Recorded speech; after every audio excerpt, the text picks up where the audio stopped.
Differential geometry এর আরো একটি থিওরিটিক্যাল ক্লাস এটি। তো আমরা একটু বুঝি কি বলেছে এখানে।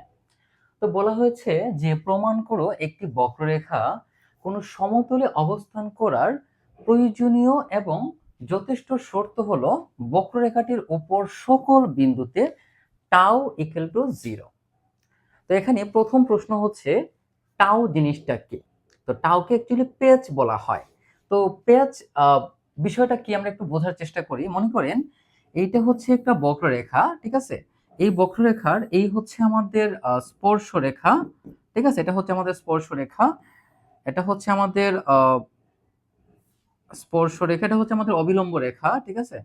এটা হচ্ছে অবিলম্ব রেখা, আর এইটা হচ্ছে দ্বি অবিলম্ব রেখা বা এটাকে দ্বিলম্ব রেখাও বলা হয়ে থাকে। তাহলে এই স্পর্শ রেখা দেখেন একটা বক্ররেখা কোনো সমতলে অবস্থান করবে, তাহলে আমরা ধরে নিলাম এটা হচ্ছে আর ইকুয়াল টু আর এস বক্ররেখা। তো এই বক্ররেখাটা একটা সমতলে অবস্থান করে। কোন সমতলে? সেটা হচ্ছে এই যে এটা হচ্ছে স্পর্শরেখা আর এটা হচ্ছে অবিলম্ব রেখা। তাহলে এখানে যে সমতলটা আছে এই সমতলের নাম হচ্ছে স্পর্শ অবিলম্ব সমতল, ঠিক আছে। এই সমতলের নাম হচ্ছে স্পর্শ অবিলম্ব সমতল। তাহলে দেখেন এই যে বক্ররেখাটা, এই বক্ররেখাটা কিন্তু এই স্পর্শ লম্ব সমতলের মধ্যে আছে। এই বক্ররেখাটা এটা হচ্ছে একটা বিন্দু পি বিন্দু আমরা ধরে নিলাম, ঠিক আছে। এখন এই পি বিন্দুতে এই যে দ্বি অবিলম্বটা, এই দ্বি অবিলম্বটা কিন্তু লম্ব অবস্থায় আছে। এটা কিন্তু একটা ত্রিমাত্রিক স্থানাঙ্ক। সো এইটার অবস্থানটা অ্যাকচুয়ালি এরকম, যেমন এইটা হচ্ছে এরকম যে এইটা এইদিকে আছে স্পর্শরেখা, এইদিকে আছে আমাদের অবিলম্ব রেখা। এই যে লম্ব যে রেখাটা, এই যে লম্ব একেবারে সোজা যে লম্ব যে রেখাটা, এটার নাম হচ্ছে দ্বিলম্ব সমতল, সরি দ্বিলম্ব রেখা। এটা হচ্ছে দ্বিলম্ব রেখা, ঠিক আছে। তাহলে এই অবিলম্ব রেখা এবং এই স্পর্শক রেখা, এই দুইটা রেখার মধ্যে যে সমতলটা অবস্থান করে সেইটার নাম হচ্ছে স্পর্শ লম্ব সমতল, বা এটাকে স্পর্শলম্ব সমতলও বলা হয়ে থাকে। স্পর্শ অবিলম্ব সমতল বা স্পর্শ লম্ব সমতল একই বিষয়। এবং আমরা জানি যে তিনটা মৌলিক সমতল রয়েছে, তার মধ্যে একটা হচ্ছে স্পর্শলম্ব সমতল, আর তিনটা মৌলিক রেখা রয়েছে, একটা হচ্ছে স্পর্শ রেখা, একটা অবিলম্ব রেখা, আর একটা হচ্ছে দ্বিলম্ব রেখা। তাহলে দেখেন এই যে জায়গার মধ্যে এই বক্ররেখাটা থাকবে, আর এই বক্ররেখাটা যখন এই সমতলের মধ্যে থাকবে, অর্থাৎ স্পর্শ লম্ব সমতলে থাকবে, তখন এই বিটা কিন্তু লম্ব রেখা। এই জিনিসটা আশা করি আমরা ক্লিয়ার, ঠিক আছে। এখন আসলে এটাকে আমরা একটু এক্সপ্লেইন করি। তো এখানে দেখেন প্রথমত এখানে বলা হয়েছে যে প্রয়োজনীয় এবং যথেষ্ট শর্ত। তো প্রথমত আমরা দেখাবো যে এই বক্ররেখাটা সমতলে অবস্থান করবে এবং আমরা প্রুফ করব এই বক্ররেখার সকল বিন্দুতে টাও হচ্ছে 0। আচ্ছা, তাহলে পেঁয়াজ জিনিসটা কি? এই পেঁয়াজ জিনিসটা কি এইটা আমরা একটু এক্সপ্লেইন করতে হবে। সো এই পেঁয়াজ জিনিসটা বোঝার জন্য আমরা আবার সমতল অঙ্কন করি। তো এই হচ্ছে আমাদের বক্ররেখা। তো এই বক্ররেখার এটা হচ্ছে আমাদের স্পর্শ রেখা, এটা হচ্ছে অবিলম্ব রেখা, আর এইটা হচ্ছে আমাদের দ্বি অবিলম্ব রেখা।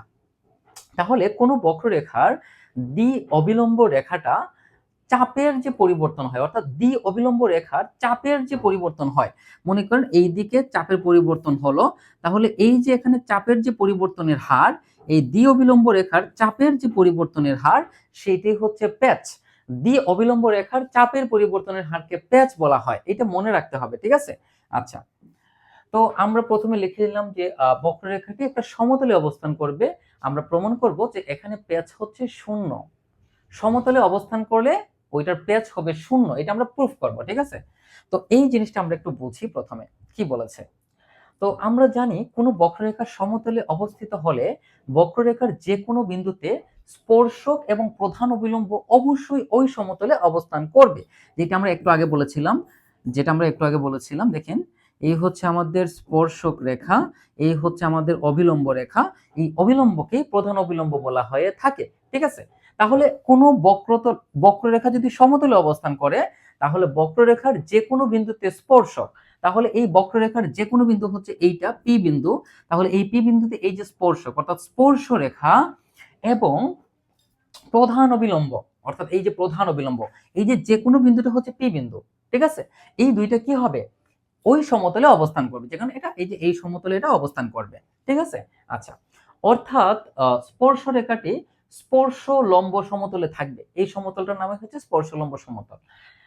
আবার বক্ররেখাটি সমতলে থাকলে একটা ধ্রুবক দ্বি অবিলম্ব ভেক্টর থাকবে। দেখেন, বক্ররেখাটা এই জিনিসটা মনে রাখবো, বক্ররেখাটি যেহেতু আমাদের স্পর্শক রেখা এবং অবিলম্ব রেখার মধ্যে আছে, তাহলে এখানে যে আমাদের দ্বি অবিলম্ব রেখাটা থাকবে বা এখানে যে দ্বি অবিলম্ব ভেক্টরটা থাকবে সেটা ধ্রুবক হবে।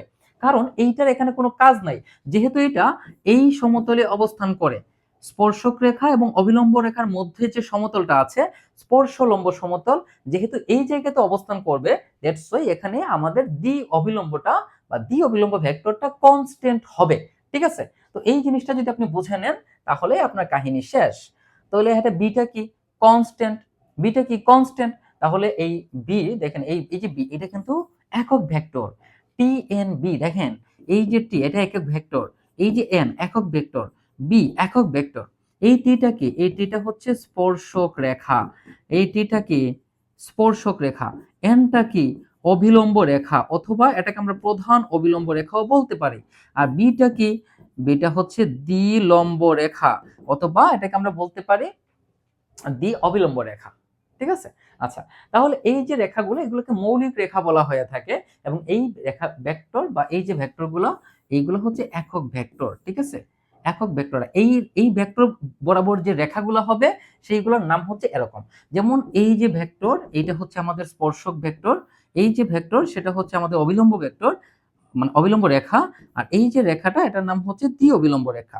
বাট এই যে টি এটা হচ্ছে একক ভেক্টর, এই এনটাও একক ভেক্টর, বিটাও একক ভেক্টর। বাট এই যে নির্দিষ্ট বিন্দু পি, এই বক্ররেখার এই যে পি বিন্দুতে এই যে স্পর্শক রেখা এটা হচ্ছে অবিলম্ব রেখা, আর এটা হচ্ছে আমাদের দ্বি অবিলম্ব রেখা। তার মানে টি এন বি এগুলো হচ্ছে একক ভেক্টর, আর এইগুলোর যে রেখাটা ওই একক ভেক্টরের দিকে যে রেখাগুলো সেইগুলোর নাম হচ্ছে স্পর্শক রেখা, অবিলম্ব রেখা এবং দ্বি অবিলম্ব রেখা। আর অবিলম্ব রেখাটাই আসলে প্রধান অবিলম্ব রেখা। আচ্ছা, তাহলে এখানে বি ইকুয়াল টু যেহেতু কনস্ট্যান্ট, সো এটার ডিফারেন্সিয়েশনটা অবশ্যই 0 হবে। এখন সেরেট ফ্রেনের সূত্র অনুযায়ী এইটা আমরা কোথা থেকে পেয়েছি? এটা আমরা পেয়েছি সেরেট ফ্রেনের সূত্র থেকে।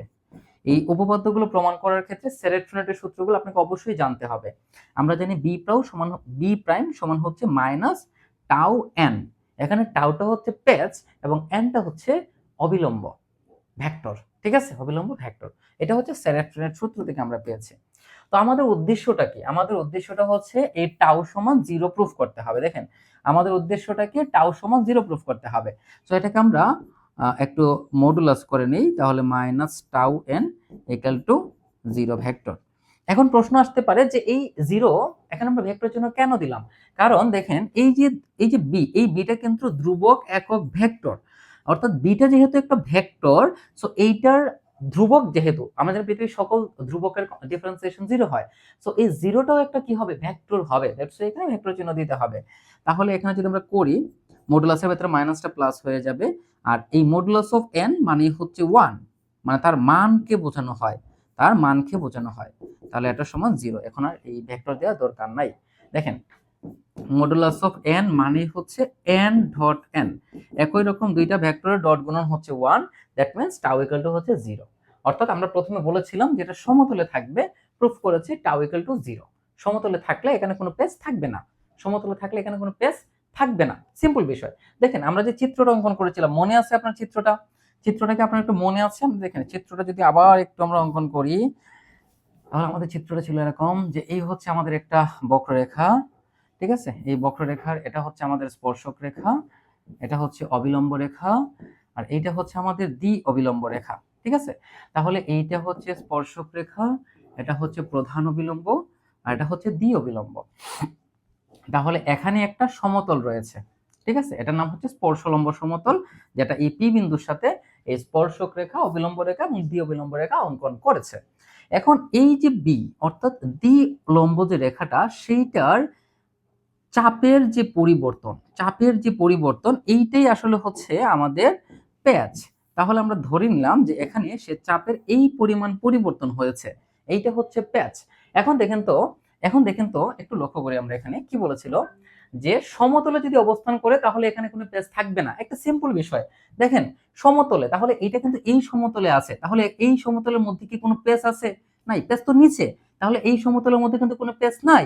সো এই জিনিসটি আমরা প্রুফ করেছি যে যদি এটা সমতলে থাকে, মানে ওই যে মৌলিক সমতল ওইগুলোর মধ্যে যদি থাকে তাহলে ওইখানে কোনো পেজ থাকবে না, এইখানে কোনো পেজ থাকবে না, that means page equal to হচ্ছে 0। অর্থাৎ একটি বক্ররেখা সমতলে অবস্থান করলে তার প্রয়োজনীয় শর্ত হচ্ছে এখানে পেজ 0, মানে এখানে কোনো পেজ থাকবে না, পেজ 0 মানে এখানে কোনো পেজ থাকবে না। এখন আমরা প্রুফ করব যদি পেজ না থাকে তাহলে সেটা সমতলে অবস্থান করবে। ঠিক আছে, তো সমতলে অবস্থান করতে হলে আমাদেরকে যা যা করতে হবে সেটা আমরা এখান থেকে এখন প্রুফ করব। সো ধরে নিলাম যে সকল বিন্দুতে টাও ইকুয়াল টু 0। তো এখন আমরা প্রুফ করব যে বক্ররেখাটি সমতুলীয় বক্ররেখা, অর্থাৎ রেখাটা সমতলে অবস্থান করবে, এইটাই। সো আমরা জানি টাও ইকুয়াল টু 0, আমরা প্রথম অংশ থেকে প্রমাণ করেছি।